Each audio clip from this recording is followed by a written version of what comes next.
There we go. Morning, morning, monsters. As you can tell, I'm running a smidge late. It's all good though. It's all good. So today we're going to be working on the shooter in our ball and peg game. And then we're going to take a little bit of a break on the ball and peg game as we get some other bits and bobs in place. Because there's some other things I want to do. But today we are going to do the shooter in our ball and peg game. There we go. Right, JC, good to see you. Good to see you. Right, so ball and peg game. So where we were yesterday was we had this basic bloop, bloop, bloop, bloop, bloop, bloop, and we got that little riding up in the scale sound. So that's good progress. Now, so it doesn't distract us too much, I'm literally gonna move our decoy ball over there. And I'm gonna just check our basic logic is working with the point stuff. Okay, that's what I was afraid of. That is exactly what I was afraid of. I was worried we had broken some stuff. Rewind. Give it a sec. Oh, that's not gonna. Hold on. Edit mode. Rewind. What we want is we want a little bouncer there. So what I want to do is I just want to bounce. It helps if my aim doesn't suck. I just want to bounce one there. Okay. Huh. Okay, that's interesting. So it is definitely early outing, but we're not getting the score coming through. So let's just check that score very, very quickly, and then we'll work onto our ball and shoot a bit. Oh, I forgot to unlock the camera. There we go. Because I want to be able to see. I want to be able to see the. Okay, so there's the. Oh yeah, I need to. Right. So we need to just check that this here is firing off into. And this is why I was concerned, is because I'm pretty sure it's in our shooter logic here that we want to dig into. There we go. So the first thing to check is, oh dear. The first thing to check, if we zoom out, we put that there. Okay, so that is most definitely firing. And if we do a test mode here, we unlock the camera, we start time, and we just do a shoot there. Okay, that is definitely firing. So in terms of rewind, our balls are firing. Those are triggering through there. The ball reset signal is definitely going out.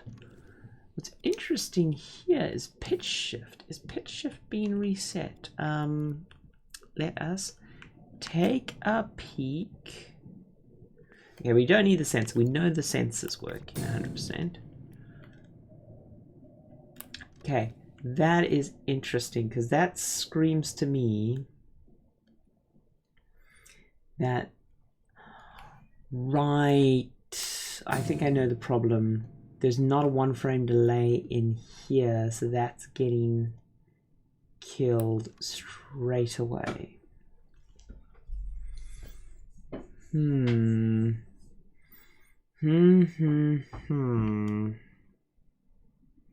Now we had to put in this whole sitch here to deal with we had to put this whole situation in here to deal with. Where else did we have a ball respawn situation? Got the shoot now, brick dead.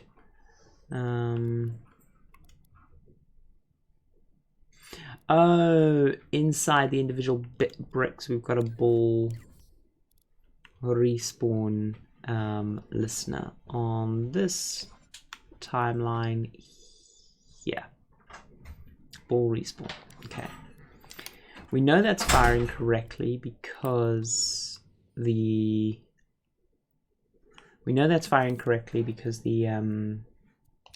whatchamacallit, the thingamajiggy, the bricks are disappearing as we'd expect. So let's just take the signal there and let's put output smoothing there. Right, okay, so this is definitely not getting a signal, like this signal ain't coming through.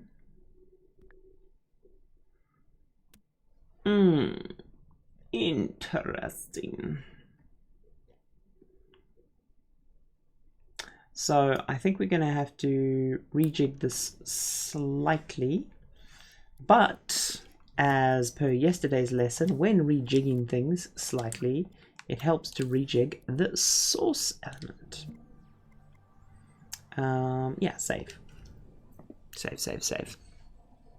Because we are going to be working on the shooter's visual bits and bobs, but I want to nail the ball reset logic. Huh.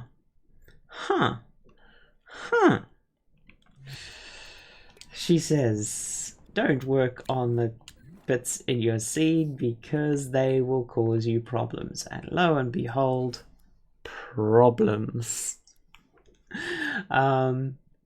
Okay, so we have a variable modifier and a variable on their pitch shift. I know why those are an issue, because I made the changes in a rush at the end. So yeah, variable modifier and pitch shift variable. Okay, fun. Okay, it's like I need a second PS4 here just so I can look at my two things. You know what I can do actually though, and that might help. You know what? My memory's not that bad. I can just remember this pitch shift and a thing. But yeah, I do like to break up the components because it does make my job a lot easier. But sometimes I like look at it and I'm like, what? Okay. But I always say you get paid to think, not pay. Well, in dreams you're not getting paid, but I mean like in the context of work where I'm writing code, I'm like, you're getting paid to think and solve problems, and thinking and solving problems is really hard. Turns out typing is really easy, and so that's the difference. Don't be afraid to delete a whole bunch of stuff and rewrite it, because at the end of the day, oh god, I hate that phrase, at the end of the day, but at the end of the day, the thing that you are getting paid for and the thing that is difficult is solving the problems. So if you have to redo it, then it's not a problem. I am a server programmer in my day job. Well, not just a server programmer, I do other stuff. So I've been working on some animation stuff lately and other bits. But the server and the recommender is my wheelhouse, though I do a lot of like the Twitch integration and things like that. Right. Coming through here, this ball respawn. So I'm not a content person, so this is all just me mucking around with stuff. We needed to check here if this comes out here, and then that falls off there. Right, then we come into here, we do this, we need to just shove in here, because what we want to do is we want to emulate a single frame of input.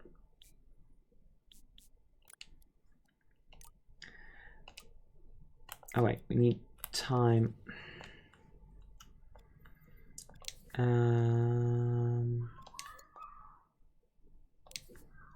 just turn off movable there. Thank you. Cool. Right, we need... Okay, so the signal is going through there, but it's not surviving till there. That's interesting. That's very interesting. So what we probably need to do is we need to flip these two around, where this node comes through here. So instead of just delete the manual wiring up, so that goes into there, that goes into there, then this, okay, just delete those signals there because that's going to confuse us to hell and be gone. That's just a debug thing. That's not a huge issue, but that is important. And I just rewired the wires I deleted. That's important. That's a debug thing. This should come into here. This should go into there, and then this should go into there, but only when not powered by this. And as I look at that, I'm like, do you know what? Do you know what? That actually is a really shitty way to wire it. And it turns out we've got a good way to wire this, which is a signal manipulator. And we want to get ourselves an OR gate here. So basically what we're saying is that or that. And then we do that. All that, right? Either signal is fantastic, but what we want then is we want this signal manipulator here, which is in pulse on mode, and this will protect us from a 2-frame signal. Pull there, and wire that into that. Okay, that is a little bit cleaner. And if I was to rejig this, my temptation would be to shove all of that onto a microchip, but for now let's do a simple wire route around here because it'll satisfy my sense of neatness. There we go. Okay, so time's running now. Hold on, rewind. Okay, so no signal. A single pulse came through there, a single pulse came through there. So we're 100% certain that that is a single pulse. What is the way to be 100% certain? We can put a counter in to just double check that make its target higher. Put a counter in just to double check there is only one signal coming through. There's only one signal coming through. Okay, in which case we're all happy. This is our new logic here. That should work. Exit out and save that there. Right. We go in, we rewind, we go into modes, we update, we scream in pain as our local changes conflict with we scream in pain as our local changes conflict with the other changes. So here's what I'm going to do, right? Just for my own freaking sanity, because I don't trust myself, because I'm like that, I'm going to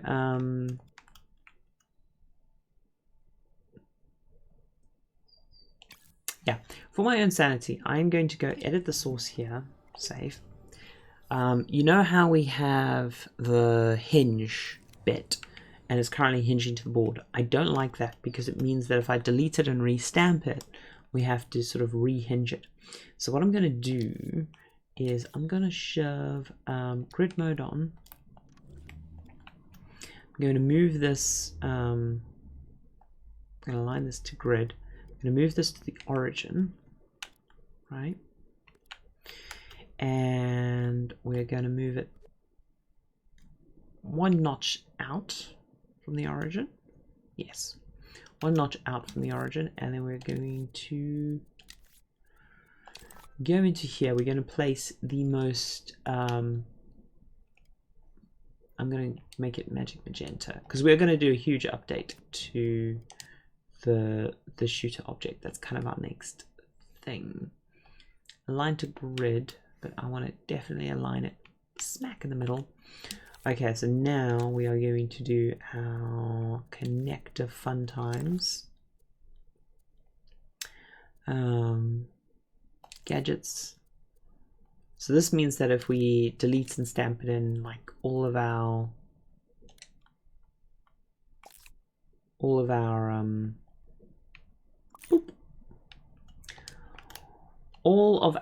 words, Claire, you know how to use them. All of our bits to make it work, including the jointing, and the jointing being correctly aligned to grid, and all of that fancy schmancy stuff will be in the correct place, and we don't have to stress over that. So I'm going to do that because by doing that we're going to expose it, and that'll actually be helpful because it means we can come out to the back and do that. We do angle limits, and we want to limit it like want to limit it like that. Oh, align to grid. Thank you. You need to grab it before you push triangle, otherwise it gets confused. There we go. That is perfect. Okay. So now we're going to save a version of that. Save that as private. Right. That's all definitely saved. We're going to go back to the other thing, because what we're going to be adding in today is we're going to be adding in a bunch of the logic powering up and all that kind of stuff. So now we can just delete that and feel good and happy about deleting that, because man, was that thing a pain in the neck. We can go to our ball and peg asset collections. This is where we're collecting all of the bits to make a ball and peg shooter game. Use the newest version, please. I'm going to just stamp it down, because then what I'm going to do is I'm going to turn on grid mode. And right. And as I say this, I'm thinking to myself, well, the emitted object isn't in here. And I'm going, well, that's a problem. So let's go and actually let's just stamp it down again. Yes, use the newest version. Thank you. Edit source.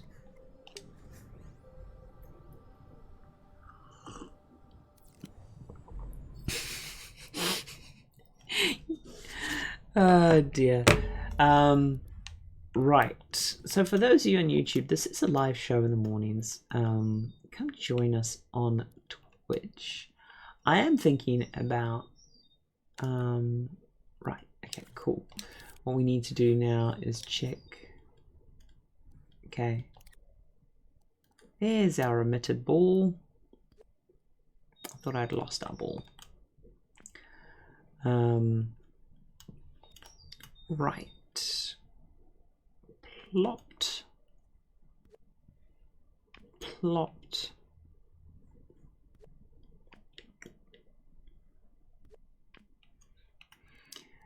I'm eyeballing it, and I'm okay with that. Return to previous creation. Save.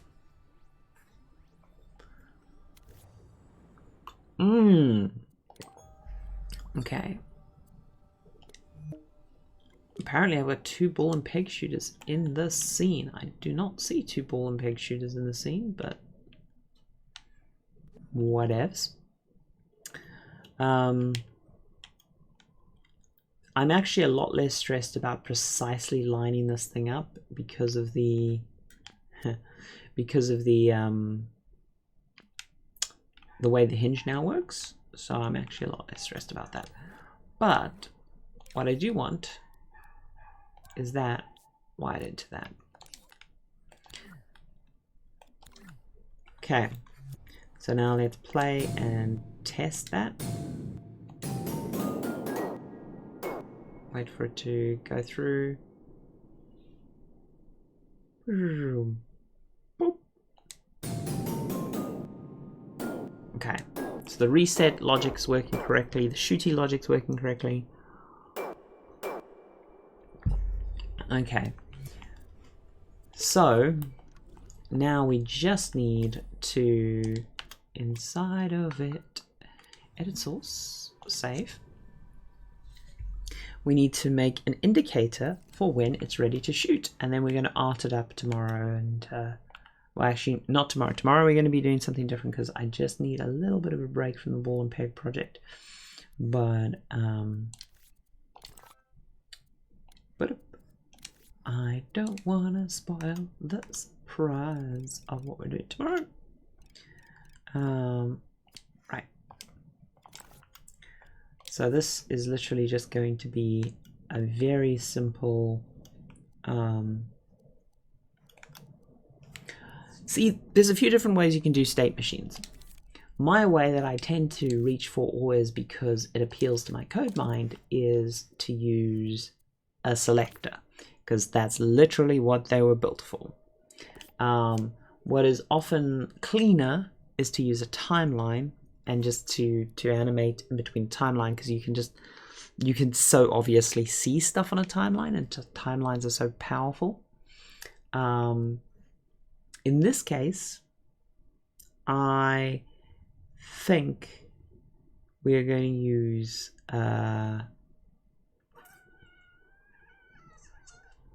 selector for now. I may change my mind. Actually, I'm not going to do the select. I'm not going to fully commit to that for a second. I'm going to go and just hook this really simply up to a timeline, because timelines, they're just really easy to manage. Shooter state, and it also just means that if you want to have time between your transitions, it makes it a bit easier to do time between your transitions. Right. Boop. Okay. So let us shove a keyframe there. And in this keyframe, we want it to be depleted, and saturate that and put a little bit of glow on it so it's a bit obvious. Okay, cool. And then when it's ready to shoot, we want to have it green. Turn down the glow a bit because we don't want to distract from you. There. And what you can also do with timelines that's kind of handy is you can turn on state timelines. Then when you come into the state, you have an in and an out, and you can do a loop, but I'll show you that another time.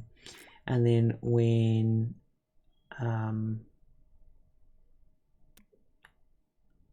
we do a shoot, yeah, I don't want to do that just a second. Playback speed 0%. So that means that timeline ain't moving diddly. Cool. Now, when the counter is full,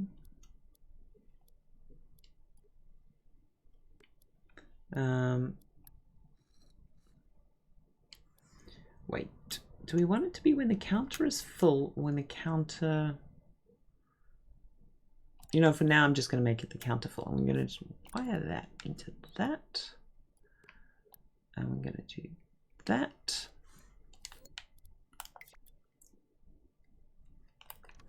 Oh wait, those need to be flipped.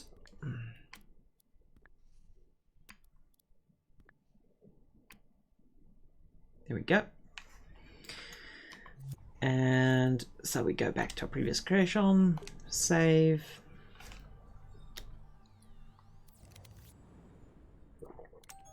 Update, update.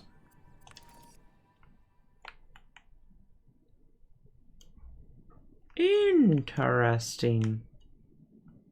Okay, I'll check if that's broken like that in the source and we'll work from it. Oh, let's just edit. I just want to bring you down a smidge. Thank you. Right, so it's good to go. We shoot, and then it's no good to go. And then we'll get the logic in. Right, unfortunately, I started a little bit late. We got distracted by bugs, so we're not going to be able to put the shooty pow pow logic in. It is a shame for that, because I do want to leave time for chatting with everyone on Twitch before I bugger off to work. So for that, I'm going to have to say ta-ta for now, YouTube. You get a little bit of a debug video. Rather than a shooty McShooty improvement video. We will be doing that, though tomorrow we will be doing something a little different. Okay, so ta-ta for now, YouTube.